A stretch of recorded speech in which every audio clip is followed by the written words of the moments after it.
वखलक़ मिन्हा ज़ौजहा वबस्स मिन्हुमा रिजालन कसीरन व निसाअ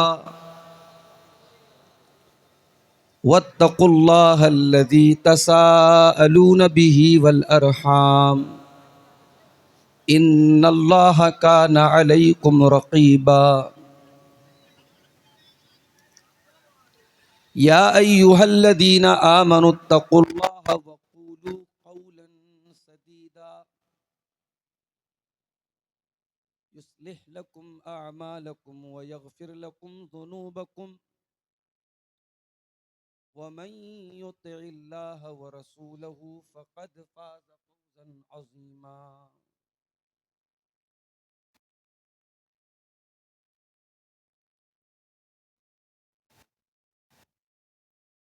अम्मा बाद फ़इन्न खैरल हदीस किताबुल्लाह व खैरल हदी हदी मुहम्मदिन सल्लल्लाहु अलैहि वसल्लम व शर्रल उमूरि मुहदसातुहा व कुल्ल मुहदसतिन बिदअह व कुल्ल बिदअतिन ज़लालह व कुल्ल ज़लालतिन फिन्नार। अऊज़ु बिल्लाहि मिनश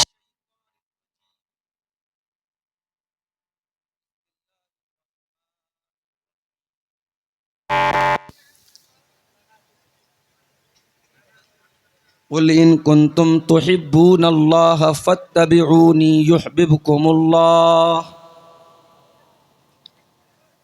युहब्बिबकुमुल्लाहु व यग़फिर लकुम ज़ुनूबकुम वल्लाहु गफूरुर रहीम।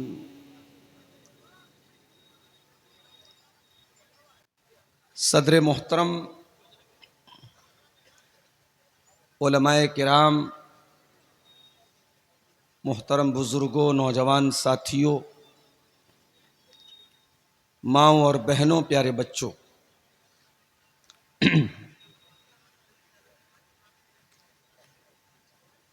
रात के तकरीबन 1:45 बज रहे हैं। मौसम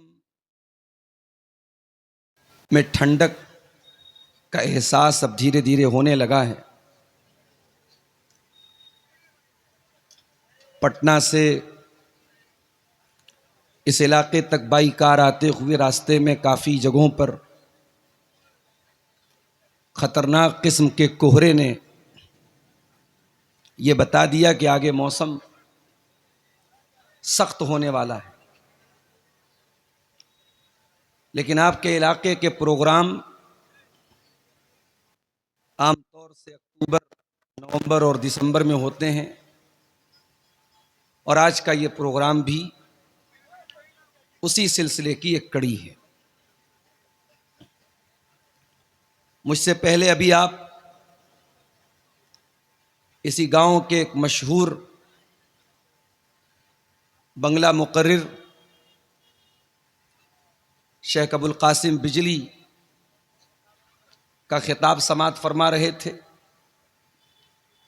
वो बंगला ज़ुबान में तकरीर भी कर रहे थे और जिस मकसद के लिए ये जलसा हुआ है, जो कि सीमांचल के आम तौर से जलसों का मकसद होता है, किसी इदारे का, किसी मस्जिद का ताउन करना, और आपके इलाके का ये रिवाज है कि जब तक जलसा न हो, प्रोग्राम न हो, लोग मदरसों में, मस्जिदों में, ईदगाह में, कब्रस्तान में चंदा नहीं देते। एक पुराना तरीक़ा आपके इलाके में चला आ रहा है। उसी परंपरा को, उसी ट्रेडिशन को, उसी रिवाज को अपनाते हुए आज का ये प्रोग्राम भी चंदे का एक प्रोग्राम है और शेख अबुल कासिम बिजली साहब अपने मखसूस अंदाज में चंदा भी कर रहे थे और तकरीर भी कर रहे थे। मुझे हुक्म मिला है, आपको बोलना है, टाइम की पाबंदी नहीं है। जितनी देर तक आप बोल सकें, मजमा सुन सके, आपको सुनाना है, बोलना है। आज की तकरीर के लिए मैंने जो टॉपिक सोचा है, जो उन्वान सोचा है, वो बड़ा ही अहम उन्वान है। हम और आप मुसलमान हैं, और मुसलमान ला इलाहा इल्लल्लाह के साथ साथ मुहम्मदुर रसूलुल्लाह का कलमा भी पढ़ता है। कोई अगर अल्लाह ताला की तौहीद को मानता है और मुहम्मदुर रसूलुल्लाह की रिसालत को नहीं मानता है, तो क्या वो मुसलमान है?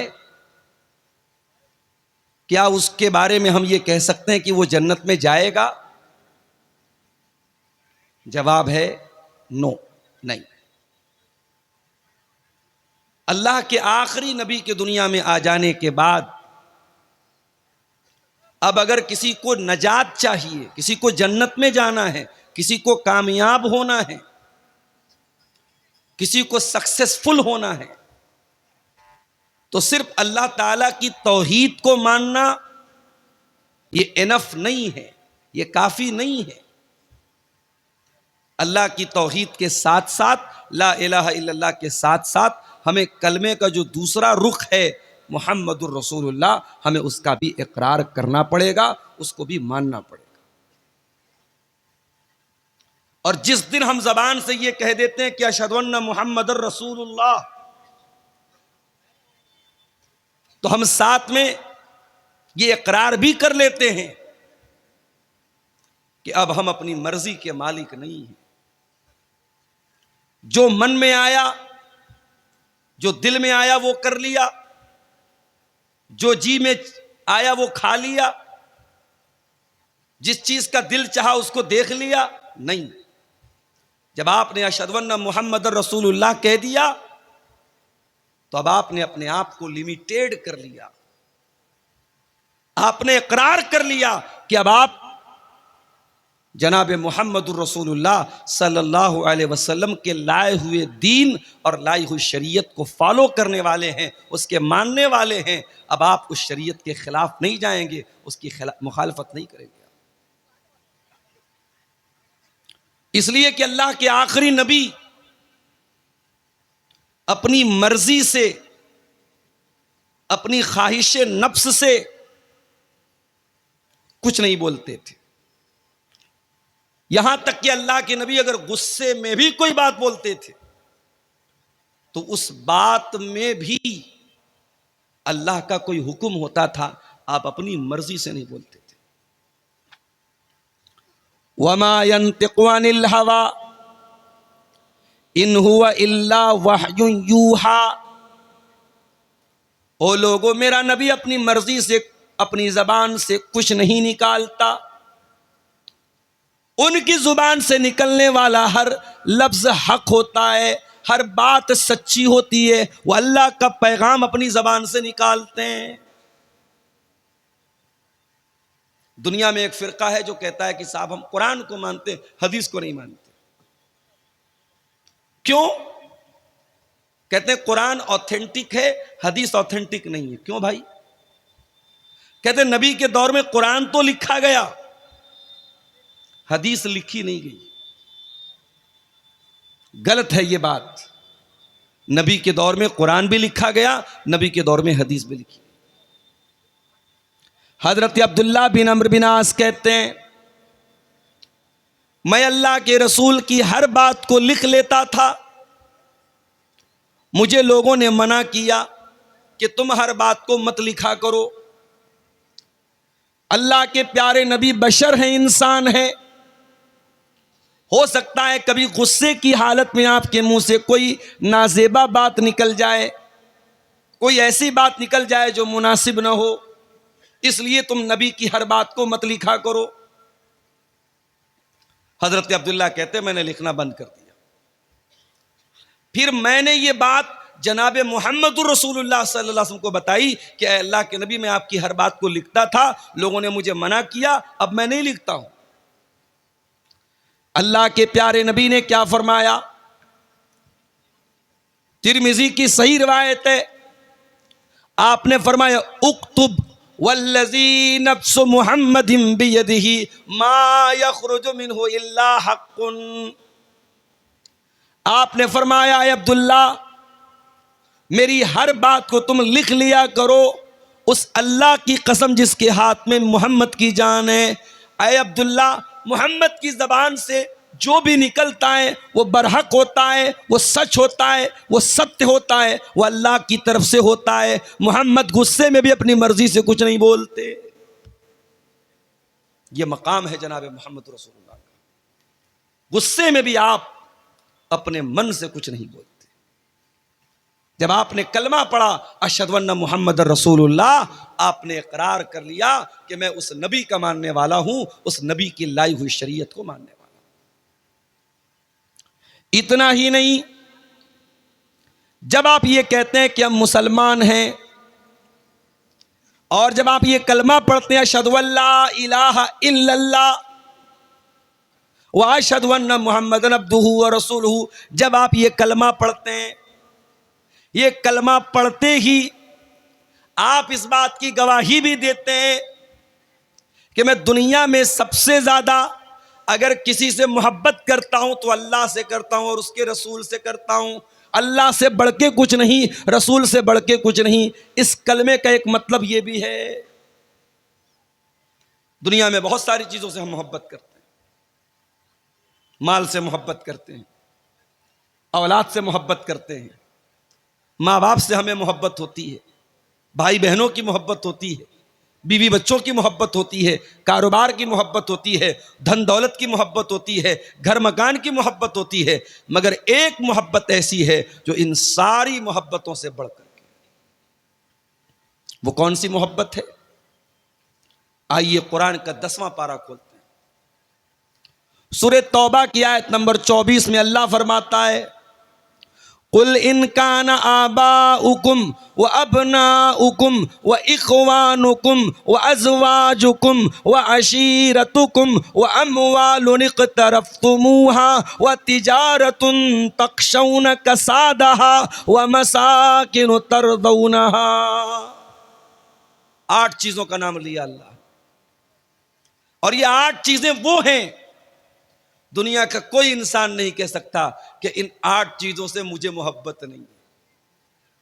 कुल इनकान आबाउकुम, ऐ नबी आप फरमा दीजिए, अगर तुम अपने बापों से मोहब्बत करते हो।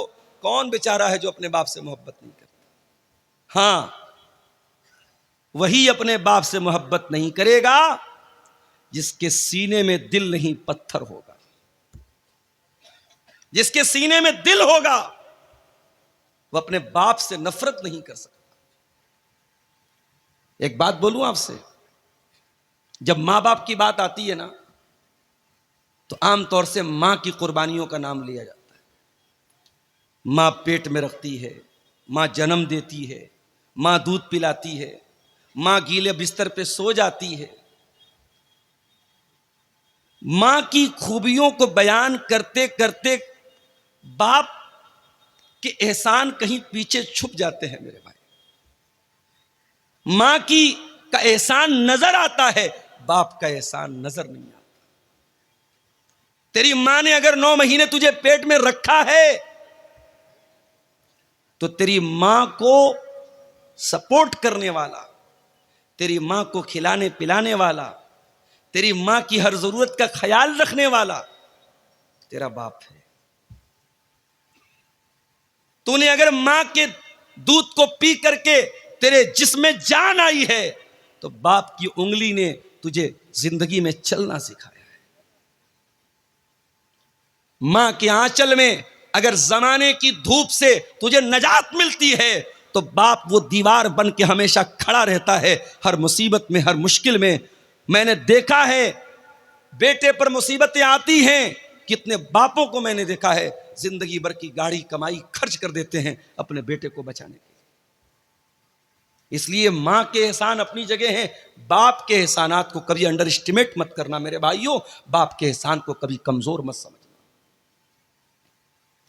कुल इनकान आबाउकुम, ऐ नबी आप कह दीजिए अगर अपने बाप से मोहब्बत करते हो, वो अबनाउकुम, और अगर अपनी औलाद से मोहब्बत करते हो। औलाद से कौन मोहब्बत नहीं करता? औलाद नाफरमान है, औलाद बदतमीज है, औलाद बात नहीं मानती है, औलाद गलत काम करती है, तब भी माँ बाप रातों में उठ के जब दुआ के लिए हाथ उठाते हैं ना, तो उसी औलाद की भलाई के लिए हाथ उठाते हैं। ये अल्लाह ताला ने ये मोहब्बत दिल में डाली है। इस मोहब्बत पर इंसान का बस नहीं है, इस मोहब्बत पर इंसान का कंट्रोल नहीं है। हर बाप अपनी औलाद से मोहब्बत करता है, हर माँ अपनी औलाद से मोहब्बत करती है। हाँ, एक दिन ऐसा आएगा जब माँ को अपने बच्चे की भी फिक्र नहीं होगी, और वो दिन कौन सा होगा? वो कयामत का दिन। अल्लाह ने फरमाया ना सूरह हज की शुरुआत की आयत में, या अय्युहन्नासुत्तकू रब्बकुम इन्न ज़ल्ज़लतस्साअति शैउन अज़ीम यौम तरौनहा तज़हलु कुल्लु मुर्ज़ियतिन अम्मा अर्ज़अत व तदउ कुल्लु ज़ाति हम्लिन हमलहा। कयामत के दिन दूध पिलाने वाली माँ, दुनिया में ये पॉसिबल नहीं है। माँ अपने दूध पीते बच्चे को कभी नहीं छोड़ सकती। गाजा में बम बरस रहा है, बारूद बरस रहा है, लेकिन माँ अपने बच्चे को छोड़ के नहीं भागती है।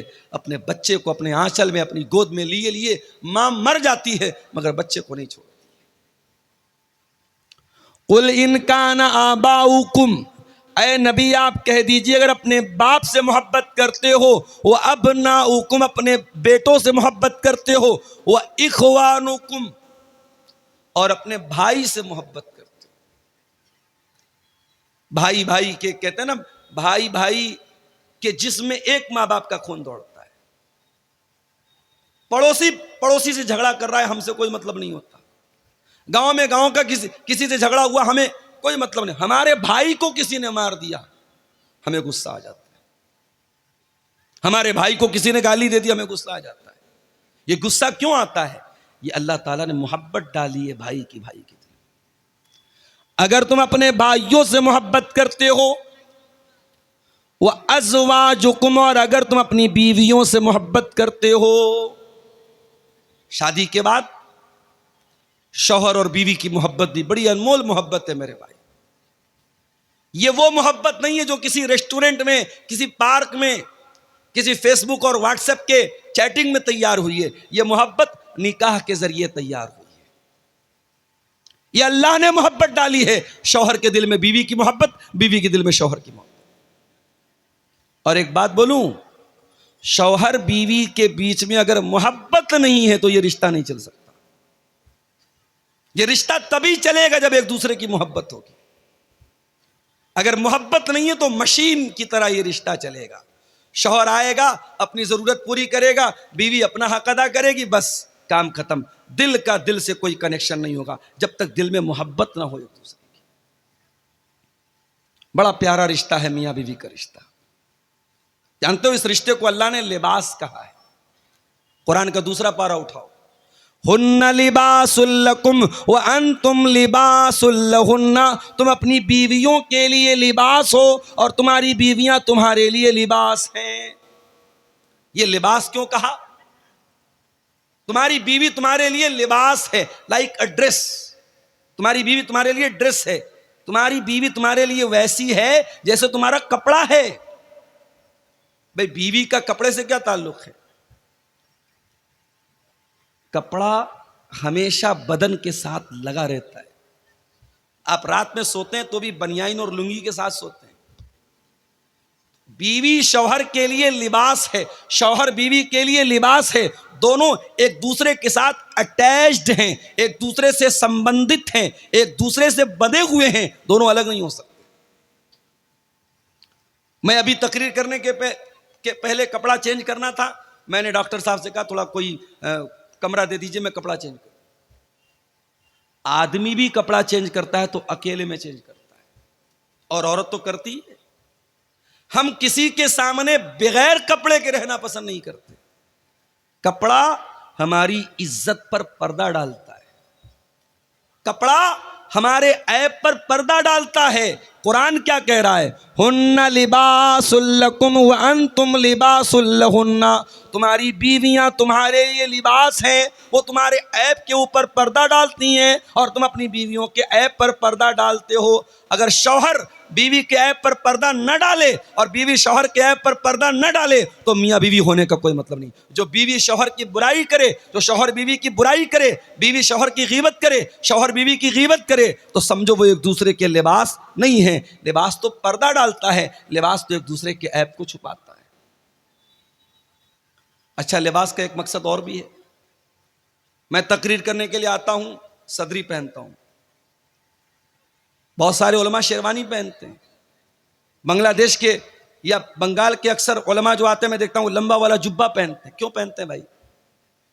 हर आदमी की अपनी एक चॉइस है और इस्लाम ने इसीलिए लिबास में कोई लिमिटेशन नहीं रखी, कोई पाबंदी नहीं रखी कि आप कुर्ता ही पहनो, आप जुब्बा ही पहनो, आप पैंट शर्ट ही पहनो। इस्लाम ने कुछ कंडीशन बताई। मर्द का कपड़ा टखने के नीचे नहीं होना चाहिए, औरत का कपड़ा टखने के ऊपर नहीं होना चाहिए, मर्द और औरत दोनों का कपड़ा इतना ट्रांसपेरेंट नहीं होना चाहिए कि बदन नजर आए, इतना टाइट नहीं होना चाहिए कि बदन के जो पार्ट्स ऑफ बॉडी हैं, जो शरीर के अंग हैं, वो नजर आए। तो शरायत बताई हैं, लेकिन इस्लाम ने किसी लिबास की पाबंदी नहीं की है कि यही लिबास आपको पहनना है। हमारे मऊ में, बनारस में लुंगी चलती है। मऊ के कितने उलमा मद्रास गए, हैदराबाद गए, दुनिया के कोने कोने में वही लुंगी पहन के चले गए। उनका लिबास है, उनकी ड्रेस है। तो लिबास हमारी पहचान होती है। अल्लाह फरमा रहा हुन्ना लिबासुल लकुम, तुम्हारी बीवियां तुम्हारा लिबास है। जिस तरीके से तुम कपड़ा पहन करके अपने आप को सजाते हो, संवारते हो, तुम कपड़ा पहन करके अपने आप को सुंदर बनाते हो, अपने आप को अट्रैक्टिव बनाते हो, अपने आप को आकर्षक बनाते हो। तुम्हारी बीवियां भी तुम्हारी जिंदगी को आकर्षक बनाती हैं, तुम्हारी जिंदगी को सुंदर बनाती हैं और तुम उनकी जिंदगी को सुंदर बनाते हो। जिंदगी की खूबसूरती है ये रिश्ता। इसलिए अल्लाह कह रहा है, अगर तुम अपनी बीवी से मोहब्बत करते हो, बाप हो गया, औलाद हो गई, भाई हो गया, बीवी हो गई। उसके बाद फरमाया वाशीरतुकुम, और अगर तुम अपने खानदान से, अपनी बिरादरी से, अपने कबीले से मोहब्बत करते हो। आपके यहां शेरशाबादी बिरादरी है, बहुत अच्छा मुझे लगता है जब मैं ये देखता हूं। एक इत्तेहाद है। अभी किसी नेता के बारे में मैंने सुना कि उन्होंने शेरशाबादी बिरादरी के बारे में कुछ उल्टा सीधा बोला। सारी एसोसिएशन, जो शेरशाबादी एसोसिएशन है, वो खड़ी हो गई कि नहीं साहब, गलत बोला गया। होना चाहिए अपनी कौम के लिए, अपनी बिरादरी के लिए ये यूनिटी होनी चाहिए। झारखंड के इलाकों में जाता हूं, पाकुड़, साहेबगंज, गोड्डा का इलाका एक तरफ से पूरे अंसारियों का इलाका है, अंसारी कौम है वहां पे। बंगाल में आप चले जाएं, वहां बहुत सारे लोग अपने नाम के साथ शेख लिखते हैं, शेख लोगों का इलाका है। तो बिरादरी का होना कोई खराब बात तो नहीं है। खराब बात क्या है? इंसान अपनी बिरादरी पर फख्र करे और दूसरी बिरादरी को हकीर समझे। अल्लाह ने फरमाया वाशीरतुकुम, अगर तुम्हें अपनी बिरादरी के ऊपर, अपने खानदान के ऊपर अगर तुम्हें मोहब्बत, तुम उससे मोहब्बत करते हो तो कोई मसला नहीं, कोई प्रॉब्लम नहीं है, कर सकते हो। खानदान और बिरादरी की मोहब्बत नेचुरल है। उसके बाद फरमाया व अमवालुन इक़्तरफ़्तुमूहा, और वो माल जिसको तुम कमा कमा करके, मेहनत कर करके कमाते हो, लाते हो, अगर तुम अपने माल से मोहब्बत करते हो तब भी कोई प्रॉब्लम नहीं है। यह अलग बात है कि मेहनत से कमाया हुआ वो माल हमारा नौजवान जुए में जाकर के बर्बाद कर देता है, मेटा ओजोन में जाके बर्बाद कर देता है, क्रिप्टो करेंसी में ले जाके बर्बाद कर देता है। हमारे नौजवान को क्या चाहिए? बैठे बिठाए पैसा चाहिए। कोई कंपनी आती है, साहब 1 लाख रुपया लगा तो हर महीने 15,000 देंगे, हमारा नौजवान झट से तैयार हो जाता है। बैठे बिठाए पैसा किसको बुरा लगता है?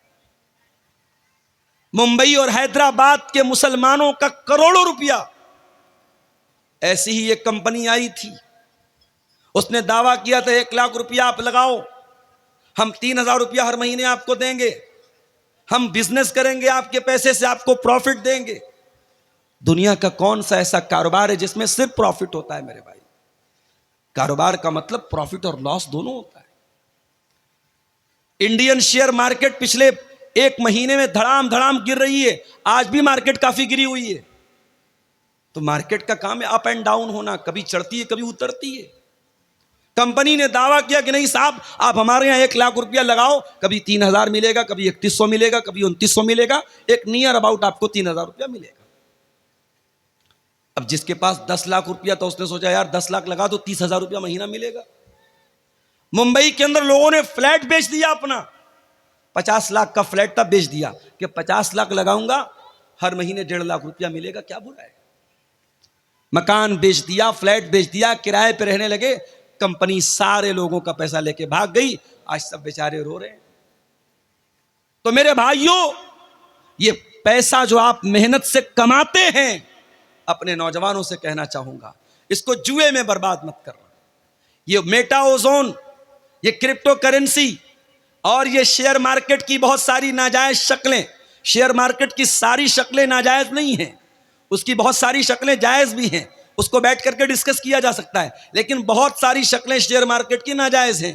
तो शेयर मार्केट हो गई, क्रिप्टो मार्केट हो गई, इसी तरीके से आजकल ये जो है कमोडिटी मार्केट चल रही है, सोने और चांदी का कारोबार हो रहा है। इन तमाम चीजों में जो एक ये गारंटीड मुनाफा है और ये है कि साहब हम पैसा लगा के करोड़पति बन जाएंगे, 100 रुपया लगा के 1000 कमा लेंगे, ये जुआ है, इसमें अपने पैसे को बर्बाद मत करो। मेरे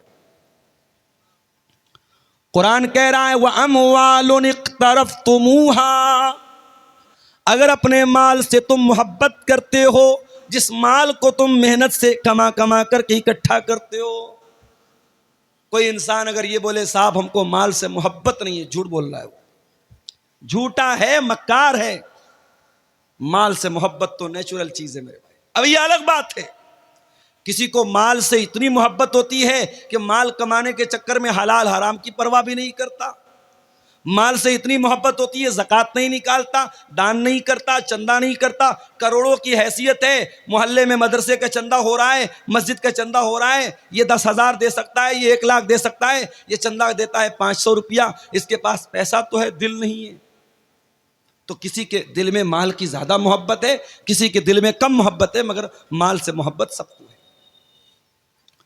उसके बाद फरमाया व तिजारतुन तख्शौन कसादहा, और ए ईमान वालो, अगर तुम अपने बिजनेस से, अपने कारोबार से, अपने व्यापार से, अपने धंधे से, अपनी दुकान से मोहब्बत करते हो, जिस कारोबार के बारे में तुम्हें यह डर होता है कि कहीं घाटा ना हो जाए, हर कारोबारी को यही डर रहता है घाटा ना हो जाए, तो ये 7 चीज हो गई। और 8वीं चीज व मसाकिनु तरदौनहा, और ऐ मुसलमानों, अगर तुमको अपने घर बार से मोहब्बत है, अपने मकान से मोहब्बत है, अपनी बिल्डिंग से मोहब्बत है, माँ बाप से मोहब्बत, औलाद से मोहब्बत, भाई से मोहब्बत, बीवी से मोहब्बत, खानदान से मोहब्बत, माल से मोहब्बत, तिजारत से मोहब्बत, घर बार से मोहब्बत, अल्लाह ने 8 चीज़ों का नाम लिया। और 8 चीज़ों का नाम लेने के बाद अल्लाह क्या कहता है, ज़रा गौर कीजिएगा।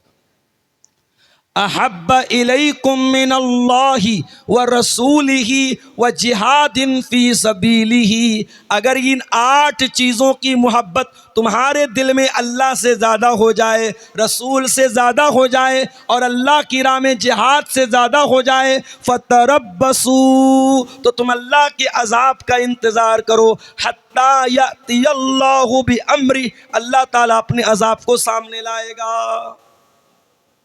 पता ये चला आप मोमिन हैं, आप मुसलमान हैं, आपके दिल में सबसे ज्यादा मोहब्बत किसकी होनी चाहिए? अल्लाह की और उसके रसूल की होनी चाहिए। दुनिया की सारी मोहब्बतें इन 2 मोहब्बतों पर कुर्बान है मेरे भाई। अब मैं अपने तकरीर के असल टॉपिक की तरफ आ रहा हूं। हमें अपने रसूल से मोहब्बत तो करनी है, सवाल ये पैदा होता है कितनी मोहब्बत करनी है।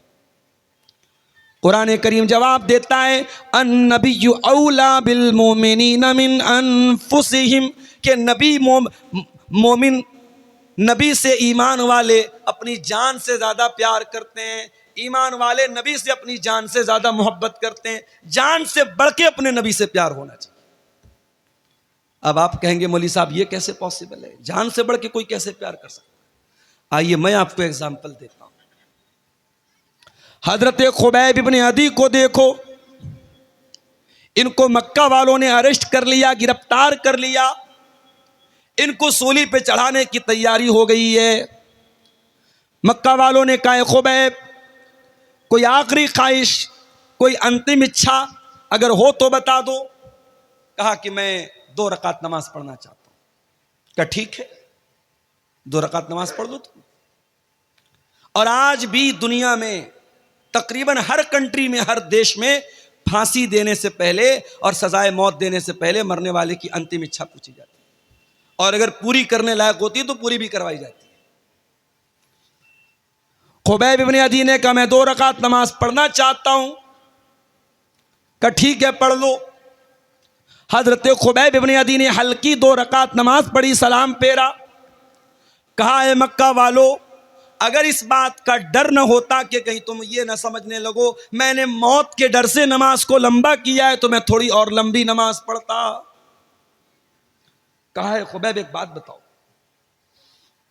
क्या तुम ये तसव्वुर कर सकते हो कि हम तुम्हें छोड़ दें और तुम्हारी जगह तुम्हारे नबी को सूली चढ़ा दें? नऊजुबिल्लाह। अगर तुम ऐसी बात अपने मुंह से निकाल दो कि ऐ लोगों मुझे छोड़ करके मेरे नबी को सूली पर चढ़ा दो, तो ऐ खुबैब हम गौर कर सकते हैं, हम विचार कर सकते हैं कि तुम्हें छोड़ दें। मेरे प्यारे साथियों, खुबैब इब्न अदी को मालूम है थोड़ी देर में मुझे सूली पे चढ़ा दिया जाएगा, मेरी तिक्का बोटी कर दी जाएगी, मेरे बदन के टुकड़े टुकड़े कर दिए जाएंगे। ऐसे मौके पर खुबैब को ऑफर दिया जा रहा है, तुझे कुछ नहीं करना है, बस जबान से ये कहना है मेरी जगह मेरे नबी होते तो हम तुम्हें छोड़ सकते हैं, तो तुम बताओ तुम्हारी क्या राय है? खुबैब बिन अदी कहते हैं कि ऐ जालिमों, तुम मेरी जगह मेरे नबी को सूली पे चढ़ाने की बात करते हो, मैं तो ये भी गवारा नहीं करूंगा कि मेरी जान बच जाए और मेरे नबी के पांव में कांटा भी चुभोया जाए। तुम मेरी जगह मेरे नबी को सूली पे चढ़ाने की बात कर रहे हो? अरे ये तो बहुत दूर की बात है। खुबैब तो ये भी गवारा न करेगा कि खुबैब की जान को बख्श दिया जाए, खुबैब को रिहा कर दिया जाए और बदले में खुबैब के नबी के पांव में कांटा चुभोया जाए। अल्लाह, ये थी मोहब्बत, ये थी मोहब्बत। अन नबिय्यु औला बिल मोमिनीन मिन अनफुसिहिम, ईमान वाले अपने नबी से अपनी जान से ज्यादा प्यार करते। हजरत बिलाल को देखो मेरे भाइयों, नौजवान भाइयों, अपनी स्मार्टनेस पर, अपनी खूबसूरती पर, अपने हैंडसम होने पर, अपने गोरे गोरे रंग पर नाश करने वाले भाइयों और बहनों, अल्लाह ने अगर आपको खूबसूरत बनाया है बहुत अल्लाह का शुक्र अदा करो, मगर याद रखो खूबसूरती ये अल्लाह के यहाँ कोई काम आने वाली चीज नहीं है। अल्लाह के यहाँ आपकी शक्ल सूरत ये मैटर नहीं करती है। अल्लाह के यहाँ आपका अमल मैटर करता है, आपका कैरेक्टर मैटर करता है, आपका अकीदा मैटर करता है। बड़े स्मार्ट है, बड़े हैंडसम है, दुनिया में कोई देखता है बड़ी तारीफ करता है, यार ये बंदा बड़ा खूबसूरत लगता है, ये लड़की बड़ी खूबसूरत है। दुनिया वालों के कॉम्प्लीमेंट हासिल करने के लिए, दुनिया वालों की तारीफ हासिल करने के लिए अपने गोरे गोरे रंग पर नाश करने वालों, अपनी गोरी चमड़ी पर नाश करने वालों, बिलाल कोई गोरा तो न था, बिलाल कोई हैंडसम तो न था, बिलाल कोई स्मार्ट तो न था, बिलाल का रंग काला था। बिलाल हबशा के गुलाम थे, उनका मालिक उमैया बिन खल्फ उनको अरब की तपती हुई रेत पर लिटाता था और कहता था, ए बिलाल हम तुम्हें छोड़ देंगे, बस एक बार तुम ये कह दो, इस्लाम का इनकार कर दो और मोहम्मद के दीन का इनकार कर दो और हमारे 360 बुतों की इबादत का इकरार कर लो, ऐ बिलाल हम तुम्हें छोड़ देंगे। ऐ बिलाल तेरे ईमान का क्या कहना, तेरी इस्तिकामत का क्या कहना, तेरे दिल में रसूल की मोहब्बत का क्या कहना। बिलाल उस तपती हुई रेत पर लेटे हुए हैं, सीने पर गर्म पत्थर रखा हुआ है। बिलाल की सीने की चर्बी अरब की तपती हुई रेत में पिघल रही है, मगर बिलाल की ज़बान से क्या निकलता है? अहद अहद अहद। नहीं नहीं, ऐ उमैया बिन खल्फ, तू कान खोल करके सुन ले, मैं एक अल्लाह की तौहीद पर ईमान ला चुका हूँ। अब तौहीद से कॉम्प्रोमाइज़ करने वाला नहीं हूँ, अब तौहीद से समझौता करने वाला नहीं हूँ। तौहीद से बढ़ के कुछ नहीं है मेरे भाई। मिनिस्टर का ओहदा भी नहीं है, गांव का प्रधानी तो छोड़ दो, विधायक की विधायकी तो छोड़ दो, सांसद की सांसदी तो छोड़ दो, मिनिस्टर की मिनिस्ट्री और बादशाह की बादशाहत, ये तौहीद से बढ़ के नहीं है। उत्तर प्रदेश की एक लीडर के बारे में मैंने बोला और कटिहार के इन यूट्यूबर्स ने उसका फोटो लगा करके डाल दिया। हमारे कुछ साथियों ने हम पर एतराज कर दिया, आपको क्या हक पहुंचता है? हमारी कौम की एक लीडर है, एक लड़की है, बहुत अच्छी लड़की है, हमेशा दुपट्टा अपने सर पे रखती है और परंपरा के साथ रहती है, इज्जत के साथ रहती है। अगर वो किसी इबादत खाने में चली गई और उसने दो चार उनकी इबादत में हिस्सा ले लिया, तो आपको क्या अधिकार पहुंचता है कि आप तकरीर में उस पर एतराज़ करें? मैंने कहा पहली बात तो मैंने नाम नहीं लिया था, मैंने नाम नहीं लिया था, ये यूट्यूबर्स की हरकत है। नाम न लो, ये फोटो चिपका देंगे, तकरीर कुछ रहेगी, ये उस पर थंबनेल लगाएंगे, मियाँ बीवी शादी के बाद कैसे मिलें, एक गंदी सी तस्वीर लगा देंगे और मियाँ बीवी कैसे मिलें। अब हमारा नौजवान उत्सुकतावश और उसमें ये देखने के लिए कि मौलाना ने क्या बयान किया है, जब उसको सुनेगा तो कहेगा खोदा पहाड़ निकली चूहिया। ये हमारे यूट्यूबर्स की हरकत है, इनको व्यू हासिल करना है, कुछ भी थंबनेल लगा देंगे, कुछ भी उस पर लगा देंगे। एक जगह तकरीर मेरी हो रही थी, गर्मी का मौसम था, मैं पसीने पसीने था, एक आदमी मेरे पीछे से आया, वो मुझे पंखा करने लगा। लोगों ने बताया थोड़ा दिमाग का क्रैक है, वो आकर के पंखा करने लगा, बोला आप गर्मी से मर जाएंगे। मैंने कहा भाई मैं गर्मी से नहीं मरूंगा, तुम बैठ जाओ। अब एक यूट्यूबर ने उस पर थंबनेल लगाया, तकरीर में हुआ हंगामा, मौलाना भड़क गए। अरे भाई किस पर भड़का मैं? तो कुछ भी चल रहा है आजकल। मैंने तकरीर में सिर्फ इतना बयान किया, उत्तर प्रदेश की एक लीडर के बारे में, मैंने नाम भी नहीं लिया। मैंने कहा एक लीडर है, मुसलमान लीडर हैं, बड़ा उनकी तारीफ हो रही कि साहब बहुत अच्छे परिवार से उनका संबंध है और बहुत सारे वोटों से जीत करके वो आई हैं और पार्लियामेंट में हमारी नुमाइंदगी कर रही हैं। उनका एक वीडियो मैंने देखा कि एक इबादत खाने में, गैर मुस्लिमों के इबादत खाने में दाखिल हुई और उनकी इबादत में उनके जो धार्मिक क्रियाक्रम होता है उसमें शामिल हुई। मैंने कहा ये गलत है। एक सीधी सीधी बात सुन लो, अभी दिल्ली में ऑल इंडिया अहले हदीस कॉन्फ्रेंस हुई, मेरी तकरीर होने वाली थी वहां, बनारस से मेरी फ्लाइट थी, मैं नहीं जा सका। उस कॉन्फ्रेंस में मेरी तकरीर का जो टॉपिक था वो क्या था? इस्लाम और मजहबी रवादारी, इस्लाम एंड रिलीजियस टॉलरेंस। इस्लाम दूसरे के मजहब के बारे में हमें अपने अंदर बर्दाश्त का मादा पैदा करने का हुक्म देता है, ये मेरा टॉपिक था। तो मैं उस तकरीर में जो बात बयान करने वाला था, जो मैंने नोट्स बनाए थे, उसमें एक बात मैंने ये भी लिखी थी कि रवादारी का मतलब, टॉलरेंस का मतलब ये नहीं है कि मैं आपके मजहब पर अमल करूं, आप मेरे मजहब पर अमल करें। नहीं, टॉलरेंस तो ये है आप अपने धर्म पर अमल करें, मैं अपने मजहब पर अमल करूं, ना मुझे आपके मजहब पर कोई एतराज हो, ना मैं आपके मजहब को कुछ बुरा भला कहूं और ना आप मेरे मजहब के साथ कोई छेड़छाड़। ये टॉलरेंस है। हमारे यहां टॉलरेंस का मतलब क्या समझ लिया? ये साहब जब कोई गैर मुस्लिम कुरान पढ़ेगा तब टॉलरेंस है, और जब कोई मुसलमान वेद गीता और रामायण पढ़ेगा तब टॉलरेंस है। नहीं मेरे भाई, मुसलमान अपनी नमाज पढ़े और गैर मुस्लिम अपनी पूजा पाठ करे, ईसाई अपने चर्च में जाकर के आराम से इबादत करे, सिख मजहब का मानने वाला अपने गुरुद्वारा में जाकर के अपनी पूजा करे, जैन मजहब का मानने वाला अपने एतबार से इबादत करे, और हमें किसी के इबादत करने पर और किसी के त्यौहार मनाने पर हमें कोई एतराज़ ना हो। ये टॉलरेंस है, ये रवादारी है, ये भाईचारा है, और इस भाईचारे को हम भारत में फैलाना चाहते हैं और इसको बढ़ावा देना चाहते हैं। तो तौहीद से कोई कॉम्प्रोमाइज़ नहीं किया जाएगा। हजरत बिलाल ने तौहीद से कॉम्प्रोमाइज नहीं किया, तपती रेत पर लिटा दिया गया, मगर बिलाल ने तौहीद को नहीं छोड़ा। मेरे भाई, मेरे प्यारे साथियों, सबसे बढ़ करके अगर मोहब्बत करना है तो अल्लाह से करना है और रसूल से करना है। और जब हमारा रसूल से मोहब्बत करते ही हैं तो एक बात और समझ लीजिए, दुनिया वालों का एक दस्तूर है, कायदा कानून है, इंसान जिससे मोहब्बत करता है उसको क्या पसंद है क्या नापसंद है, इस बात का भी ख्याल करता है कि नहीं करता है। मिसाल के तौर पे मैं आता हूं आपके सीमांचल में, आपको मालूम है यूपी से ताल्लुक है मेरा, बिहार बंगाल में चावल ज्यादा इस्तेमाल होता है। मैं आता हूं, लोग पूछते मौलाना साहब चावल खाबे ना रोटी खाबे, मैं कहता हम दोनों खाबो, रोटी भी खाबो चावल भी खाबो। तो अब आप ये क्यों पूछते हैं अपने उलमा से कि आप क्या खाएं? कि आपको ये लगता है कि भाई मौलाना है, हमारे मेहमान हैं, हमें इनकी पसंद और नापसंद का ख्याल करना चाहिए। अब हमें पसंद है मछली, हमें पसंद है मुर्गा, और आप ला के रख दे भंटे की और बैगन की सब्जी, तो हमें थोड़ी पसंद आएगी। हम तो आप ला के रख देंगे, हम खा लेंगे, मगर हमें नागवार गुजरेगा। तो जब हम नबी का कलमा पढ़ते हैं और नबी से मोहब्बत करते हैं, तो क्या हमें और आपको यह जानना नहीं चाहिए कि हमारे नबी को क्या पसंद था और क्या नापसंद था? आज की हमारी तकरीर का ये एक टॉपिक का किस्सा है कि नबी को क्या पसंद था और क्या नापसंद था, इस पर हम थोड़ी सी रोशनी डालेंगे।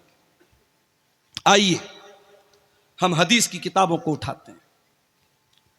अल्लाह के प्यारे नबी, जंगे ओहद का मैदान है, इस्लाम की दूसरी लड़ाई चल रही है, ओहद की लड़ाई। अल्लाह के प्यारे नबी अल्लाह की बारगाह में दुआएं कर रहे हैं, और दुआ में अल्लाह के नबी कहते हैं अल्लाहुम्मा हब्बिब इलैनल ईमान, ऐ अल्लाह मेरे दिल में ईमान की मोहब्बत पैदा कर दे, वज़य्यिनहु फी क़ुलूबिना, और ऐ अल्लाह ईमान को मेरे दिल में मुज़य्यन कर दे, ईमान को सजा दे, ईमान को अट्रैक्टिव बना दे। पता ये चला कि नबी को ईमान से बहुत मोहब्बत थी। नबी को यह पसंद था कि लोग ईमान ले आए। सीमांचल वालों, मनसाही और कटिहार के लोगों, मैं आपसे सवाल करता हूं, आप ये बताइए कि ईमान किसको बोलते हैं? कितने लोग हैं उनसे सवाल करो, साहब ईमान किसको बोलते हैं? नहीं मालूम। चलिए आपको बता देता हूं ईमान किसको बोलते हैं। ईमान 6 चीजों को बोलते हैं। अंतुमिना बिल्लाही व मलाइकतिही व कुतुबिही व रुसुलिही वल यौमिल आखिर वल क़द्रि खैरिही व शर्रिही। 6 चीजों को मानने का नाम ईमान है। अल्लाह को मानना, उसके फरिश्तों को मानना, उसके रसूलों को मानना, उसकी किताबों को मानना, क़यामत के दिन को मानना और तकदीर को मानना। इन 6 चीजों को माने बगैर कोई मोमिन नहीं हो सकता, कोई ईमान वाला नहीं हो सकता। और यह भी नोट कर लो, ईमान सिर्फ दिल की आस्था का नाम नहीं है। ईमान दिल से मानने को भी कहते हैं, और ज़बान से इकरार करने को भी कहते हैं, और अमल करने को भी कहते हैं। अगर कोई ज़बान से इकरार करता है और दिल से सच नहीं मानता, तब भी मोमिन नहीं है। कोई दिल से सच मानता है, ज़बान से इकरार नहीं करता है, तब भी मोमिन नहीं है। और अगर कोई ज़बान से इकरार भी करता है, दिल से तस्दीक भी करता है और अमल नहीं करता है, तो ईमान वाला तो है मगर कमज़ोर ईमान वाला है, क्योंकि अमल से ईमान घटता और बढ़ता है। ईमान घटता और बढ़ता है। जलसे में आप आए, तकरीर आपने सुनी, आपका ईमान बढ़ गया। घर गए, मोबाइल में देखने लगे, यूट्यूब पर कोई उल्टी सीधी चीजें आपके सामने नजर से गुजर गई, फेसबुक पर कोई चीज आप देखने लगे, अब दीन और ईमान का लेवल कमजोर होने लगा। ईमान का लेवल फ्लक्चुएट करता है, अप एंड डाउन होता है। इसीलिए अल्लाह कुरान में कहता है इन्नमल मुमिनून अल्लज़ीना इज़ा ज़ुकिरल्लाहु वजिलत क़ुलूबुहुम। मोमिन तो वो लोग होते हैं जब अल्लाह का नाम उनके सामने लिया जाए उनका दिल कांप जाता है, उनका दिल लरज़ जाता है, उनका दिल डर जाता है। अल्लाह का नाम लिया जाए तो दिल डर जाए। दिल डरता है क्या हमारा? नहीं डरता। अरे हम लोग तो इतने सख्त दिल हो चुके हैं, अपने हाथों से अपने मुर्दों को कब्रिस्तान में दफनाते हैं और फिर भी हमारे दिल के ऊपर कोई असर नहीं पड़ता है। मेरे भाइयों, हमारे दिल पत्थरों से भी ज्यादा कठोर हो चुके हैं, पत्थरों से भी ज्यादा सख्त हो चुके हैं।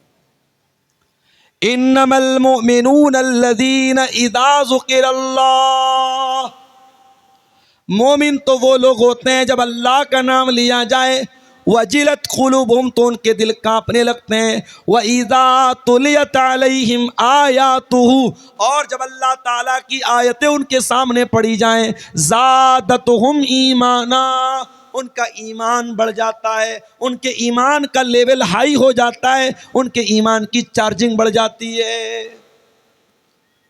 एक बात पूछूं आपसे, अपने नौजवानों से पूछना चाहूंगा, अपने यूट्यूब की हिस्ट्री जरा चेक करके बताओ, लास्ट टाइम आपने कुरान की तिलावत को कब सुना था? अपना मोबाइल चेक करके बताओ, आखिरी बार आपने कुरान की तिलावत कब की थी और कुरान की तिलावत को सुना कब था? मेरे प्यारे नौजवान साथियों, आज हमारे नौजवानों के मोबाइल पर गाने मिल जाएंगे, म्यूजिक मिल जाएगा, बॉलीवुड के सॉन्ग मिल जाएंगे, उल्टी सीधी चीजें मिल जाएंगी, अगर नहीं मिलेगा तो कुरान नहीं मिलेगा। मेरे प्यारे नौजवान भाइयों, जिस नबी से आप मोहब्बत करते हैं, जिस नबी का कलमा पढ़ते हैं, उस नबी ने म्यूजिक की आवाज को कभी अपने कानों में आने न दिया, और वो नबी कुरान को पढ़ा भी करते थे और कुरान को सुना भी करते थे। कुरान को सुना करो मेरे भाई। और मैं तो कभी कभी अफ्रीका के जो कारी होते हैं उनकी तिलावत में सुनता हूं, बहुत प्यारी लगती है। मैंने एक तकरीर में एक नाम लिया था, एक अफ्रीकन कारी हैं, उनका नाम है सूफी अब्दुल रशीद। यूट्यूब पर आप जाकर के टाइप कीजिए सूफी अब्दुल रशीद तिलावत, उनकी तिलावत सामने आ जाएगी। कोई बनावट नहीं, सिंपल आवाज है और पाटदार आवाज, रोबदार आवाज है, और जब तिलावत करते हैं ऐसा लगता है डायरेक्ट दिल को छू रही है। अफ्रीकन कारियों की क़िरात बहुत प्यारी लगती है, दिल को अपील करती है, दिल को असर करती है। आप कुरान को सुनना शुरू कर दीजिए, गाना सुनना भूल जाएंगे आप, म्यूजिक की मोहब्बत दिल से निकल जाएगी, कुरान की मोहब्बत दिल में पैदा हो जाएगी। जिस नबी का आप कलमा पढ़ते हैं वो नबी कुरान सुना करते थे, कुरान पढ़ा करते थे। बुखारी की रिवायत है, अब्दुल्ला बिन मसूद रजी अल्लाह ताला अन्हु अल्लाह के प्यारे नबी सल्लल्लाहु अलैहि वसल्लम के पास आते हैं। अल्लाह के नबी कहते हैं, अब्दुल्ला इक़रा अलैयल कुरान, मुझे कुरान पढ़ के सुनाओ। हजरत अब्दुल्ला ने कहा, मैं आपको कुरान पढ़ के सुनाऊं? अय अल्लाह के रसूल, आपके ऊपर तो कुरान उतरा है, कुरान नाजिल हुआ है, मैं आपको कैसे पढ़ के सुनाऊं? आपने फरमाया, अय अब्दुल्ला, मैं दूसरे के मुंह से सुनना चाहता हूं। हजरत अब्दुल्ला बिन मसूद बहुत प्यारा कुरान पढ़ते थे। अभी दिल्ली में ऑल इंडिया अहले कॉन्फ्रेंस में जो मदीना के इमाम आए थे, शेख अब्दुल्ला अल बुआईजान, उन्होंने नमाज पढ़ाई दिल्ली में। अल्लाह हू अकबर, कितनी प्यारी आवाज है। इस वक्त हरम के जो नए इमाम आए हैं मक्के में, रमजान के लास्ट में मैं गया तो इत्तेफाक से एक दिन तरावी की नमाज मैंने उनके पीछे पढ़ी। उनका नाम है शेख बदर तुर्की। अल्लाह हू अकबर, क्या कुरान पढ़ते हैं। शेख सऊद अश-शुरैम की कमी को पूरा करने का काम कर रहे हैं शेख बदर तुर्की, बहुत ही प्यारा कुरान पढ़ते हैं। आवाज अच्छी हो, और आवाज अच्छी आवाज में कोई कुरान पढ़े मेरे भाइयों, तो इंसान का दिल बेदार हो जाता है, इंसान की रूह सरशार हो जाती है। अब्दुल्ला बिन मसूद बहुत अच्छा कुरान पढ़ते थे। प्यारे नबी ने फरमाया कि अय अब्दुल्ला इक़रा अलैयल कुरान, मुझे कुरान पढ़ के सुनाओ। हजरत अब्दुल्ला सूरह निसा की तिलावत करने लगे। सूरह निसा की तिलावत कर रहे हैं और अल्लाह के नबी गौर से सुन रहे हैं।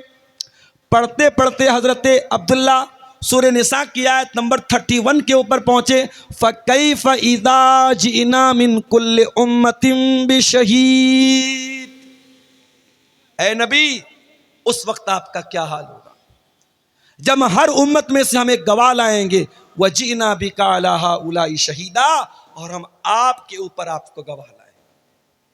जब इस आयत पर पहुंचे अब्दुल्ला बिन मसूद, कहते अल्लाह के नबी ने फरमाया हस्बुक अलान, आए अब्दुल्ला रुक जाओ, बस करो। कहते मैंने नजर उठा के देखा, फ़इज़ा अयनाहु तज़रीफ़ान, अल्लाह के प्यारे नबी की दोनों आंखों से आंसू बह रहे थे। अल्लाह के नबी रो रहे थे। क्यों रो रहे थे? जिम्मेदारी का एहसास था आपके कंधे पर। आपको इस बात का एहसास था कि इतनी बड़ी जिम्मेदारी मेरे कंधे पर डाली जाएगी। माफ करना मेरे भाइयों, आज हमारे अंदर कमी है किसी चीज की, तो जिम्मेदारी के एहसास की कमी। जलसा कराने वालों से कहना चाहूंगा, बहुत अच्छा काम करते हैं आप। कोई जलसे की कमेटी का सदर है, कोई सेक्रेटरी है, कोई खजांची है। मैं कहीं प्रोग्राम में जाता हूं, लोग बड़े फख्र से कहते हैं, शेख साहब मैं जलसे का नाजिम हूं, मैं जलसे का सदर हूं, मैं मदरसे का नाजिम हूं। लोग फख्र करते हैं, लोग नाज करते हैं। मैं कहता हूं मेरे प्यारे भाइयों, अल्लाह ने आपको जिम्मेदार बनाया है, इस जिम्मेदारी पर फख्र मत किया करो, इस जिम्मेदारी को निभाने की कोशिश किया करो।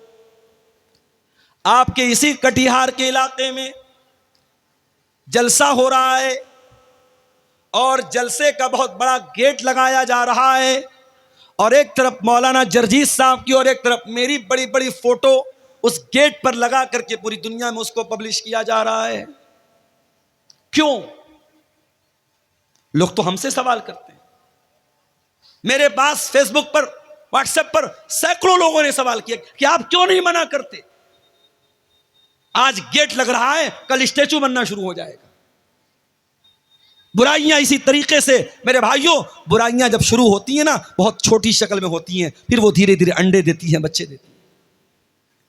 पहले आपके कटिहार में जलसे नहीं होते थे, फिर धीरे धीरे जलसों के पोस्टर में, इश्तिहार में फोटो डालने का सिस्टम आया।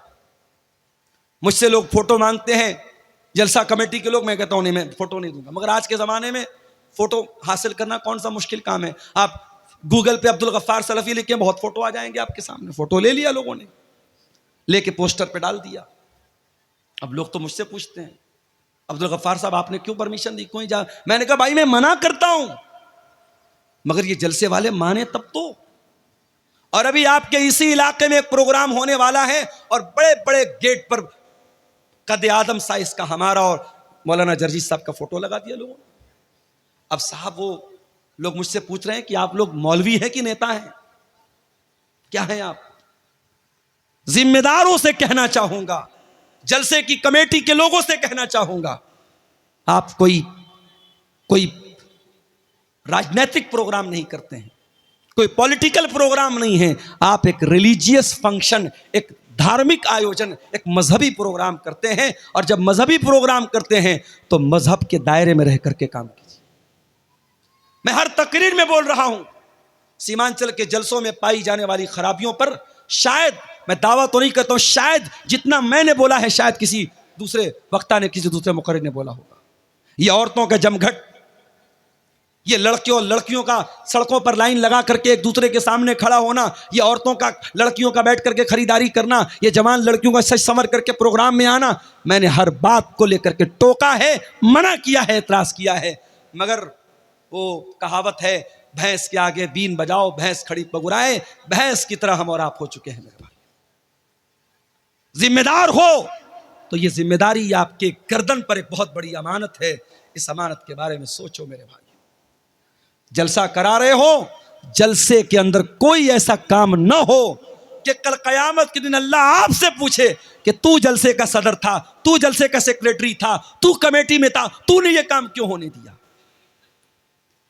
और मैं ये भी बता दूं, मुझे मालूम है 500 लोग, 1000 लोग जलसे में आते हैं, इसमें ज्यादातर लोग इंटरटेनमेंट करने आते हैं, मनोरंजन करने आते हैं। किसकी तकरीर कैसी थी, बंगला वक्ता कैसा बोला, उर्दू वक्ता कैसा बोला, अब्दुल गफ्फार साहब कैसा बोले, फला साहब कैसा बोले, बस वो इसी मकसद के लिए आते हैं। मगर मैं ये भी जानता हूं, इन हजारों लोगों की भीड़ में शायद अल्लाह मेरी तकरीर को सुन करके किसी एक बंदे को हिदायत दे दे। वल्लाह मैं नहीं जानता कि इस मैदान में मैं जो भी मेहनत कर रहा हूं, ये मेहनत अल्लाह के कबूल होगी कि नहीं।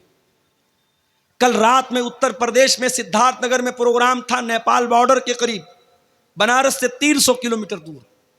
वहां मैं दोपहर में क्लास करता हूं, बाई कार वहां रात में 10 बजे पहुंचता हूं, रात में 1 बजे वहां से तकरीर करने के बाद उसी कार से बनारस वापस आता हूं, सुबह 7:30 बजे घर पहुंचता हूं, फिर बैग लेता हूं, मदरसे जाता हूं, मदरसे बच्चों को पढ़ाता हूं, फिर मदरसे से डायरेक्ट आपके बिहार के लिए निकल जाता हूं। मुझे पूरी रात बिस्तर नसीब नहीं हुआ मेरे पास। मैं ये नहीं कहता कि मैं बहुत कुर्बानी दे रहा हूं, लेकिन जो मेहनत हो रही है हमें नहीं मालूम कि अल्लाह इसको कबूल करेगा। हम तो दुआ कर सकते हैं, उम्मीद कर सकते हैं मेरे भाई, मगर वल्लाह बता रहा हूं, जब कटिहार में, पूर्णिया में, अररिया में, किशनगंज में कहीं पर भी कोई नौजवान मिलता है और कहता है शेख साहब आपकी तकरीर सुनते सुनते मैं पहले नमाज नहीं पढ़ता था, अब नमाज पढ़ने लगा, पहले जुआ खेलता था अब जुआ खेलना बंद कर दिया, पहले गलत लाइन में था अब उस लाइन मैंने छोड़ दिया, ऐसा लगता है अय अल्लाह ये रातों का जागना, ये आराम कुर्बान करना, ये लंबे लंबे सफर करना, ये अपनी जान को खतरे पे डालकर कोहरे के मौसम में इतने लंबे लंबे बाई रोड सफर करना, अय अल्लाह शायद ये सफर, ये मेहनत अगर किसी एक बेनमाजी के नमाजी बनने से और किसी एक गलत इंसान के सही राह पे आ जाने से अगर ये मेहनत तेरी बारगाह में कबूल हो जाए तो शायद इसी के बहाने हमारा बेड़ा पार हो जाए। मेरे प्यारे भाइयों, जिम्मेदारी बहुत बड़ी चीज है। अल्लाह के प्यारे नबी के सामने कुरान पढ़ा गया, आप रोने लगे, क्यों? क्योंकि कयामत के दिन आपके सामने वो जो जिम्मेदारी होगी उस जिम्मेदारी को याद करके अल्लाह के प्यारे नबी रोने लगे और आपकी आंखों से आंसू बहने लगे। नबी से मोहब्बत करते हो तो नबी की पसंद का ख्याल करो। नबी को कुरान पढ़ना बहुत पसंद था, नबी को कुरान सुनना बहुत पसंद था। और आगे बढ़िए, अल्लाह के प्यारे नबी फरमाते हैं हुब्बिब इलय्या मिन दुनियाकुम सलास, मुझे दुनिया में 3 चीजें बहुत पसंद हैं। अन्निसा, औरतें बहुत पसंद हैं। अब आप कहेंगे मौलाना साहब इसका क्या मतलब हुआ? अल्लाह के नबी ये क्यों कह रहे हैं मुझे औरतें बहुत पसंद हैं? इसका तो गलत मतलब भी कोई निकालने वाला निकाल सकता है। नहीं, नबी ने कहा कि दुनिया में औरतें पसंद हैं, इसका मतलब पहले समझ लीजिए कि अल्लाह के नबी क्या कहना चाहते हैं। पहले आप इतिहास उठाइए और उस जमाने की जुग्राफियाई हालात आप देखिए कि उस वक्त अरब की धरती पर औरत के साथ क्या सलूक होता था। लड़की पैदा होती थी, बाप अपने हाथों से ले जाकर के जमीन में गाड़ देता था। बाप मर जाता था, सौतेली मां से उसका बेटा शादी कर लेता था। शौहर मरता था, 1 साल तक औरत एक कोठरी में बंद कर दी जाती थी और 1 साल तक इद्दत मनाती थी और सोग मनाती थी अपने शौहर का। जानवरों की तरह, घोड़े और गधों और बैल की तरह औरत बिकती थी मार्केट में। मेरे प्यारे साथियों, उस सोसाइटी के अंदर अगर महिलाओं को उनका स्थान किसी ने दिया है, महिलाओं को का अगर उनका सही मकाम दुनिया को किसी ने बताया है तो वो जनाब मोहम्मद रसूलुल्लाह सल्लल्लाहु अलैहि वसल्लम में आपने औरत का मकाम बयान किया। आपने कहा औरत अगर बेटी है तो उसका ये मकाम है, औरत अगर माँ है तो उसका ये मकाम है, औरत अगर बहन है तो उसका ये मकाम है। नबी ने औरत की हर हैसियत को दुनिया के सामने बयान किया। इसलिए अल्लाह के नबी कह रहे हैं मुझे दुनिया में औरतों की मोहब्बत मेरे दिल में डाली गई है। औरत पर अत्याचार हो, औरत पर जुल्म हो, औरत को मारा जाए, औरत को पीटा जाए, ये मेरे नबी को पसंद नहीं। दुनिया में बहुत सारे बड़े बड़े लोग आए। गांधी जी का नाम हमारे देश में बहुत बड़ा नाम है। गांधी जी को कहा जाता है साहब महात्मा गांधी। बहुत बड़े बड़े नाम आए। बड़े बड़े लोगों की एक पहचान ये होती है कि साहब वो ब्रह्मचारी होते हैं, औरत से दूर होते हैं, उनकी जिंदगी में बीवी बच्चे नहीं होते हैं। हमारे नबी ने हमको ये नहीं सिखाया। हमारे नबी ने शादी भी की, हमारे नबी के बच्चे भी पैदा हुए। तो अल्लाह के नबी कह रहे मुझे दुनिया में औरत बहुत पसंद है। अन्निसा वत्तीब, और दूसरी चीज जो मुझे बहुत ज्यादा पसंद है, खुशबू बहुत पसंद है। अल्लाह के नबी को खुशबू बहुत पसंद थी और इसीलिए कोई खुशबू अगर तोहफे में दे तो ले लेना चाहिए। खुशबू का तोहफा लौटाना नहीं चाहिए। खुशबू का तोहफा रिजेक्ट नहीं करना चाहिए। कोई तोहफे में खुशबू दे तो ले लेना चाहिए। उसके बाद तीसरी चीज क्या है? जो इलत कुर्रतु ऐनी फिस्सलाह, नमाज मेरी आंखों की ठंडक है। नमाज मेरी आंखों की ठंडक है।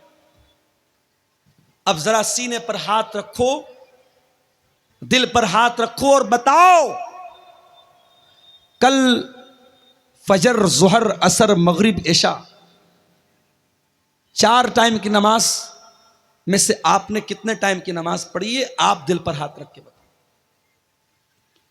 अगर आपको यह लगता है कि नहीं मौलवी साहब मैं बहुत बड़ा कारोबारी हूं, मैं बहुत बड़ा बिजनेसमैन हूं, बहुत बड़ा व्यापारी हूं, मुझे नमाज पढ़ने का टाइम नहीं मिल रहा था, तो माफ करना मेरे भाई, आपके कारोबार से बढ़ करके नमाज है, नमाज से बढ़ करके आपका कारोबार नहीं है।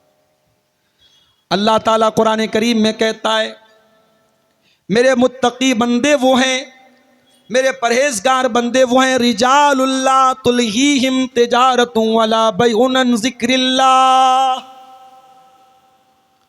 मेरे मुत्तकी बंदे वो हैं, उनका कारोबार, उनका लेन देन उनको नमाज से गाफिल नहीं करता है। वो नमाज अपने टाइम पर पढ़ते हैं, कारोबार के बावजूद, लेन देन के बावजूद वो नमाज के मामले में कभी कोई लापरवाही नहीं करते हैं। यखाफून यौमन ततक़ल्लबु फ़ीहिल क़ुलूब वल अबसार। उनके दिल में अल्लाह का डर होता है, उनके दिल में क़यामत के दिन का डर होता है। क़यामत के दिन पहला सवाल यह नहीं होगा कि आप कितना पैसा कमाते थे, आपके बच्चे कितने थे, आपकी बीवी कैसी थी, आपका परिवार कैसा था। दुनिया का पहला सवाल क़यामत के दिन क्या होगा?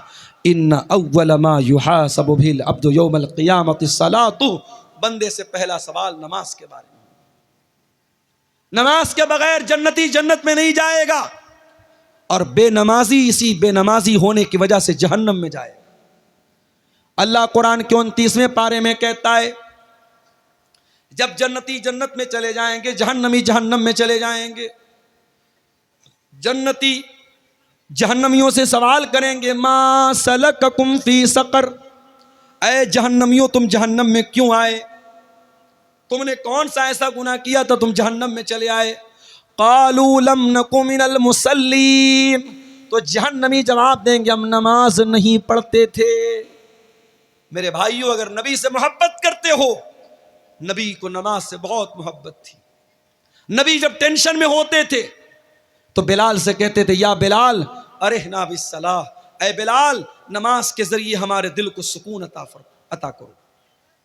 मेरे नबी जब टेंशन में होते थे नमाज में खड़े हो जाते थे, मुसल्ले पर खड़े हो जाते थे।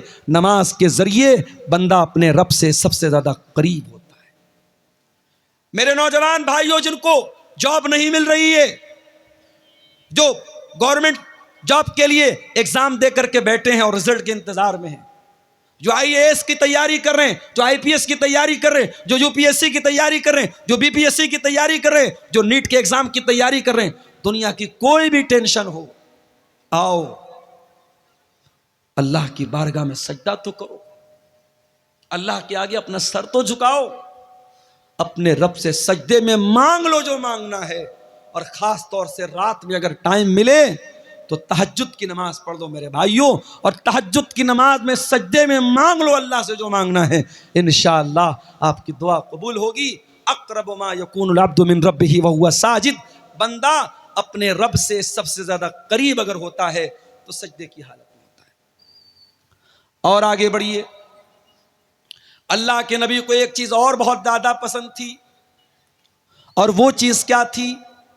शर्म व हया बहुत ज्यादा आपको पसंद थी।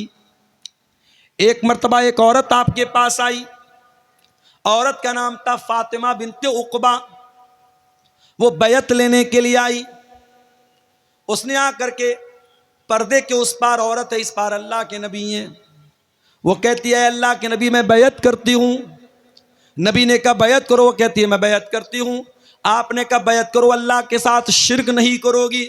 उसने कहा हम अल्लाह के साथ शिर्क नहीं करेंगे। आपने कहा चोरी नहीं करोगी। उसने कहा चोरी नहीं करेंगे। आपने कहा जिना नहीं करोगी। जब उस लड़की ने, उस औरत ने जिना का नाम सुना, हदीस के अल्फाज है, मुस्नद अहमद की रिवायत है, उस औरत ने अपने हाथ को अपने सर पर रखा। उसको बहुत हैरत हुई। इज्जतदार औरत, शरीफ औरत, अच्छे खानदान की औरत जिना के बारे में सोच भी नहीं सकती है। ऐ अल्लाह के नबी, आप मुझसे बैत लेना चाहते हैं, मैं तो जिना के बारे में सोच भी नहीं सकती। अल्लाह के नबी को उस औरत का अंदाज बहुत पसंद आया। आपने हजरत आयशा से कहा कि देखो कितनी शरीफ औरत है, कितनी इज्जतदार औरत है, जिना का नाम आया तो उसने फौरन सर पर हाथ रख लिया। उसके लिए ये तसव्वुर के बाहर की बात है, ये सपोज भी नहीं कर सकती, ये सोच भी नहीं सकती कि जिना करेगी वो औरत। और आज हालात क्या हैं? आज हालात ये हैं कि पहले के दौर में पूरे गांव में, पूरे इलाके में अगर किसी के बारे में ये सुन लिया जाए कि वो गलत काम कर रहा है या वो लड़की गलत काम कर रही है, पूरा गांव थूकता था उस लड़का और लड़की के ऊपर। और आज हालात ये है मेरे भाइयों, हालात ये है, गर्लफ्रेंड बॉयफ्रेंड ये कल्चर आम होता चला जा रहा है। और आज जिनाकारी और बदकारी को प्रमोट किया जा रहा है। आज रेलवे स्टेशन पर चले जाओ, बड़े बड़े पार्कों में चले जाओ, बड़े बड़े होटलों में चले जाओ, मुसलमान लड़कियां, मुसलमान लड़के आपको इस लानत में, इस बुराई में, इस दलदल में मुब्तला नजर आएंगे मेरे भाई। जिना से अपने आप को बचाओ मेरे भाइयों। अल्लाह के नबी बेहयाई को बहुत ज्यादा नापसंद करते थे और हया को बहुत ज्यादा पसंद करते थे।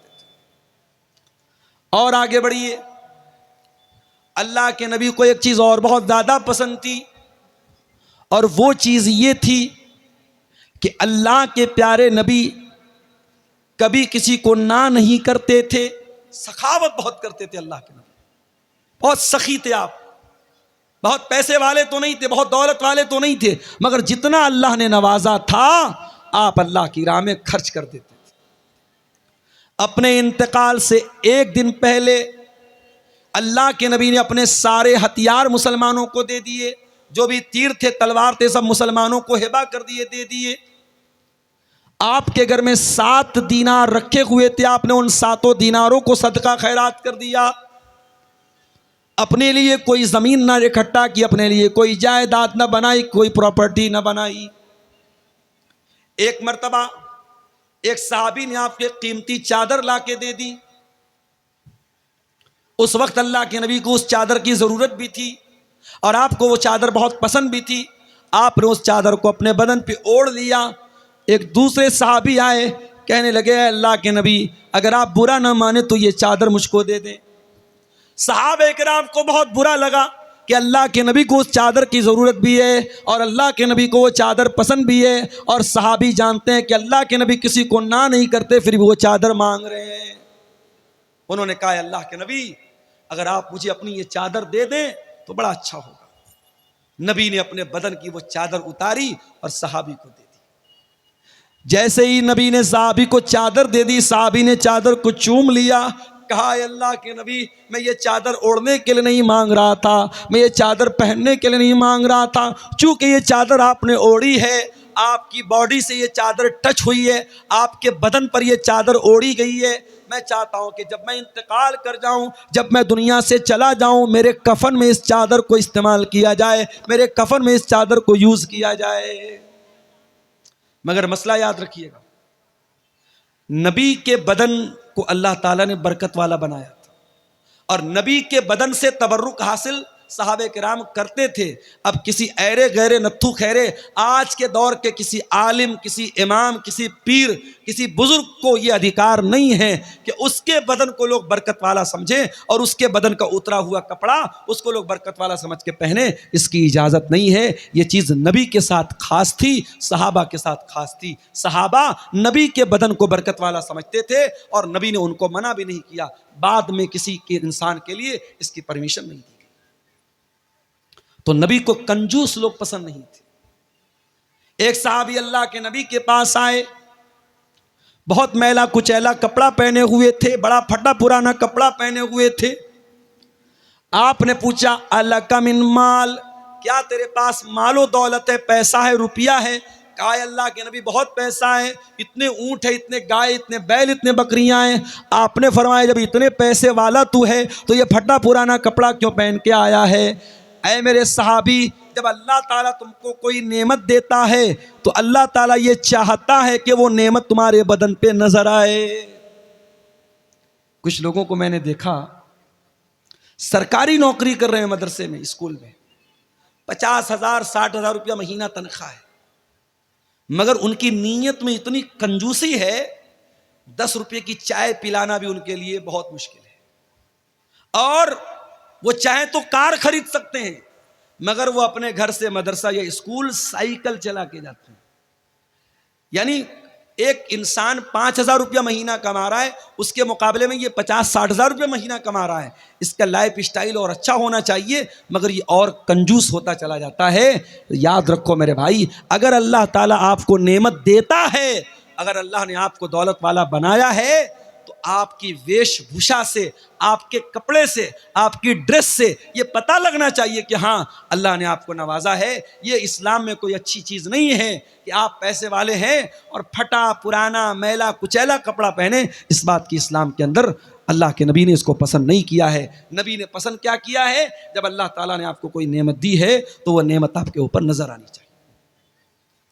इसी तरीके से मेरे भाइयों, अल्लाह के नबी को एक चीज़ और बहुत ज़्यादा पसंद थी, और वो चीज़ ये थी कि आप आखिरत की नेमतों को पाना चाहते थे और दुनिया की नेमतों से बस ज़रूरत भरा फ़ायदा उठाते थे। दुनिया से आप दिल न लगाते थे, दुनिया से बहुत ज़्यादा आप रिश्ता नहीं जोड़ते थे। इसकी 2-3 मिसालें आपके सामने बयान कर देता हूँ। अल्लाह के प्यारे नबी के पास एक मर्तबा सहाबे किराम आते हैं। चटाई पर अल्लाह के नबी लेटे हुए हैं और चटाई के निशान आपके बॉडी के ऊपर, आपके शरीर के ऊपर पड़े हुए हैं। सहाबे किराम अपने नबी की ये हालत देख करके तड़प जाते हैं। सहाबे किराम कहते लवी तखजना लका वीतान या रसूल अल्लाह, अय अल्लाह के नबी आप हमको इजाज़त दे दे, हम आपके लिए आराम दे, गद्दे का इंतज़ाम कर दे, बिस्तर का इंतज़ाम कर दें। आपने फरमाया माली वली दुनिया, ऐ मेरे सहाबा मेरा दुनिया से क्या लेना देना है।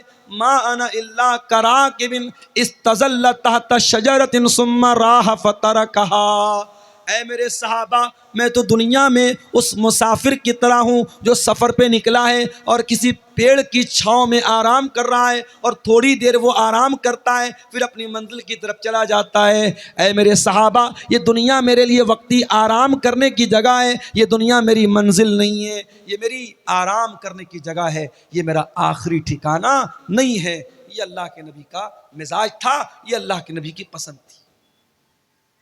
और आगे बढ़िए, एक मर्तबा हजरत उमर आते हैं अल्लाह के नबी के कमरे में। नबी का कमरा है, एक चटाई बिछी हुई है, एक लकड़ी का प्याला रखा हुआ है, किनारे थोड़ी सी जौ रखी हुई है, एक चमड़े का थैला है जिसमें पानी भरा हुआ है। यही नबी का पूरा कमरा है और यही नबी की कुल कायनात है। कोई फर्नीचर नहीं, कोई मसेरी नहीं, कोई गद्दा नहीं, कोई नरमो नाजुक तकिया नहीं। नबी के कमरे में ये छोटी छोटी चीजें हैं। हजरत उमर फारूक की आंखों में आंसू आ जाते हैं, रोने लगते हैं और कहते हैं अल्लाह के नबी, कैसर और किसरा तो अपने अपने महलों में आराम से रहते हैं, आप तो अल्लाह के आखिरी नबी हैं, आप हम सबके चहेते हैं, हम सबके महबूब हैं, और आप ऐसी ज़िंदगी गुजर कर रहे हैं। अय अल्लाह के नबी हम ऐसा होते हुए नहीं देख सकते, ये हमको ठीक नहीं लग रहा, ये हमको मुनासिब नहीं लग रहा। बादशाह, दुनिया के बादशाहों की आपके सामने क्या औकात है? कैसर और किसरा तो अपने महलों में आराम से रहते हैं और आप ऐसी मामूली चटाई पर लेटते हैं और ऐसी सिंपल जिंदगी आप गुजर करते हैं। आपने फरमाया ऐ उमर अमा तरजा अन तकून लहुमुद दुनिया, ऐ उमर क्या तुम ये नहीं चाहोगे कि कैसर और किसरा को दुनिया का ऐशो आराम मिल जाए, दुनिया की नेमतें मिल जाएं, व तकून लना अल आखिरा, और तुम्हारे नबी को अल्लाह ताला आखिरत की नेमतों से नवाज दे। ऐ उमर तुम्हारा नबी दुनिया बनाने के लिए नहीं आया, तुम्हारा नबी आखिरत बनाने के लिए आया। मेरे भाइयों, उसी नबी का कलमा हम और आप पढ़ते हैं। हम और आप गौर करें, 24 घंटे को हम डिवाइड करें कि 24 घंटे में कितने घंटे हम दुनिया को देते हैं और कितने घंटे आखिरत को देते हैं। रात में बिस्तर पे सोने जाओ तो सोचो, बच्चों के लिए ये जमीन बना दिया, ये जायदाद बना दिया, ये कर दिया, वो कर दिया, बैंक में इतना बैलेंस बना दिया, इतना पैसा बीवी को दे दिया, इतना पैसा बच्चों के लिए बना दिया। कब्र की जिंदगी के लिए आपने क्या किया? आखिरत की जिंदगी के लिए आपने क्या किया? कयामत के दिन को अल्लाह की बारगाह में जवाब देने के लिए आपने क्या तैयारी करके रखी है? इसीलिए अल्लाह कुरान में कहता है या अय्युहल्लज़ीना आमनुत्तकुल्लाह वल तंजुर नफ्सुम मा क़द्दमत लिग़द वत्तकुल्लाह। ऐ ईमान वालो अल्लाह से डरो और हर इंसान गौर करे कि उसने कल के लिए क्या तैयारी की है। कल के लिए आपके पास क्या प्लान है, आखिरत के लिए आपके पास क्या प्लान है, कब्र की जिंदगी के लिए आपके पास क्या प्लान है। दुनिया में लोगों को खुश करने के चक्कर में हम हराम काम भी करते हैं। लड़की की शादी हो रही है, लड़के की शादी हो रही है। बनारस में भी एक शादी में मैंने शादी अटेंड की। जिस हॉल के अंदर शादी थी, जिस मैरिज लॉन के अंदर शादी थी, लोगों ने बताया कि 8 लाख रुपए का लॉन था। 8 लाख रुपया सिर्फ उस जगह का किराया था जहां पे वो शादी हो रही थी, वलीमा हो रहा था।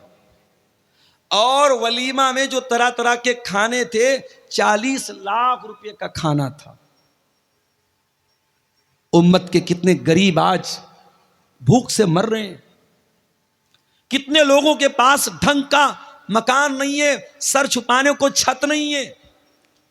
कितनी गरीब बच्चियां हैं, उनके माँ बाप के पास अपनी बच्ची की शादी का इंतजाम नहीं है।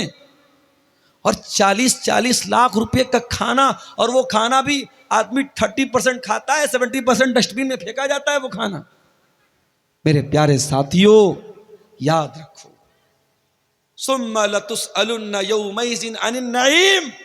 अल्लाह ने अगर कोई नेमत दी है आपको, तो इस नेमत का हिसाब हमें क़यामत के दिन देना पड़ेगा। हम और आप ये तसव्वुर करें और सोचें कि अल्लाह ने ठीक है हमको दौलत से नवाजा है, पैसा है हमारे पास, मगर एक दिन की शान और शौकत के लिए पानी की तरह पैसा बहाना, और जहां दौलत की ज़रूरत है, जहां सरमाए की ज़रूरत है, जहां पैसे की ज़रूरत है, वहां अपने दिल को छोटा कर लेना, मेरे भाइयों, ये अच्छी बात नहीं है। नबी ने हमें ये सबक दिया कि दुनिया से नहीं, आखिरत से दिल लगाओ और आखिरत की तैयारी करो। अब आइए तकरीर के दूसरे पॉइंट की तरफ। अल्लाह के नबी को क्या नापसंद था, जल्दी जल्दी 2-4 चीज़ें देख लेते हैं। अल्लाह के नबी फरमाते हैं, इन्ना अबग़ज़कुम इलैया व अबअदकुम मिन्नी मजलिसन यौमल क़ियामति अस्वउकुम अख़लाक़ा।